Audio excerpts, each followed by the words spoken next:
Hello, welcome in. I'm Tony Softly, the host of Pro Football Sunday. Sitting next to me is Kerry Davis. He is part of the Rams Radio Network post-game show and also a former running back for the Pittsburgh Steelers and also owns a Super Bowl ring. Kerry, how you doing today? I'm doing well, Tony. How are you? I'm doing good. Aaron Hernandez isn't doing very well. Not at all. I just want to ask you a couple questions.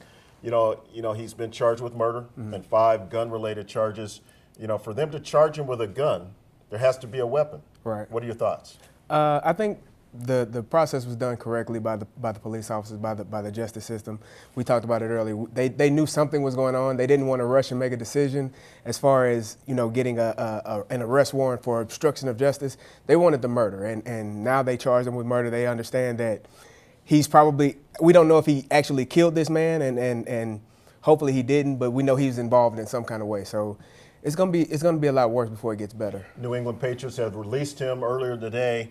Do you think they should have waited for the due process to go through? Neither one of us are lawyers, right? But what's your opinion on that? I think if they decided to release him, they obviously knew something was going on. They obviously knew that it wasn't just obstruction of justice, which is bad enough. I mean, he smashed his cell phone, he smashed his security cameras in his home, and he called up for a cleaning service earlier this last week. So they knew something was going on to the extent they didn't know what. But when he was arrested, I think they kind of said, okay, he's arrested.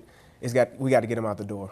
The Patriots released a statement, and just part of that statement, we support the efforts and respect the process. At this time, we believe that this transaction simply is the right thing to do, and that is after they released him. You can go to their website. He is nowhere on it. He is not on the roster. He's not on the depth charts. He is gone. But let's turn our focus a little bit more now to where the Patriots are going to be. They've got Ballard, the other tight end that's dinged up a little bit. They got Ho-Ho Manawanui that was here with the Rams, along with Daniel Fells. Right. Both those gentlemen were Rams. Right. They're going to miss a little bit of Gronkowski and Hernandez, but can those guys fill the void? Well, they're going to miss a lot. I mean, you lose Wes Welker, you lose Brandon Lloyd, Gronk, Hernandez, who were their top receivers all of last season. Now you bring in Amendola, who you expect to fill that role of Wes Welker.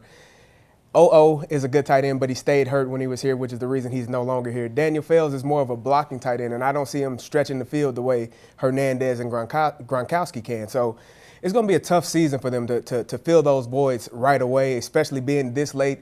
I mean, it's not a lot of free agents left out there, being almost July 1st. Training camp usually starts at the end of July, so it's going to be a lot. They're going to have a lot of struggles early on preseason trying to figure this thing out. You know what? New England Patriots have their hands full. Bill Belichick, if anybody can do it as far as getting the right tools and the pieces in place, is Tebow going to be a part of that mix? It's going to be very, very interesting to see how they do that. You've been listening to 101sports.com videos. Make sure you check out all our stuff on blogs and everything that is on our website. And make sure that you turn into TonySoftly.com as well for unique football content. For Kerry Davis, I'm Tony Softly. Until next time.